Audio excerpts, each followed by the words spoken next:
সেই মুহূর্তে পৃথিবীর সবকিছু ধ্বংস হয়ে যাবে। আপনি কি জানেন, একদিন হঠাৎ করে পৃথিবী সম্পূর্ণ নিস্তব্ধ হয়ে যাবে, কিন্তু কেউ জানে না মহা সেই দিনের সময় খুব কাছে চলে এসেছে। পৃথিবীর মানুষ তখন নিজের নিজের কাজে ব্যস্ত, কেউ ব্যবসা করছে, কেউ আনন্দ করছে, কেউ আল্লাহকে ভুলে গেছে। হঠাৎ একদিন পৃথিবীর আকাশ বদলে যেতে শুরু করবে, আকাশ অন্ধকার হয়ে যাবে।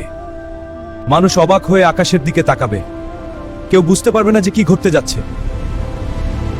আসমানে তখন প্রস্তুত হয়ে আছেন এক মহান ফেরেশতা, তার নাম ফেরেশতা ইসরাফিল আলাইহিস সালাম। তার হাতে রয়েছে এক বিশাল শিঙ্গা। তিনি বহু বছর ধরে অবশেষে সেই মুহূর্ত এসে যাবে, আল্লাহের হুকুম হবে, ইসরাফিল আলাইহিস সালাম শিঙ্গায় ফু দেবেন। এক ভয়ঙ্কর শব্দ আকাশ ও পৃথিবী কাঁপিয়ে দেবে, পাহাড় ভেঙে পড়বে। সেই মুহূর্তে পৃথিবীর সবকিছু ধ্বংস হয়ে যাবে।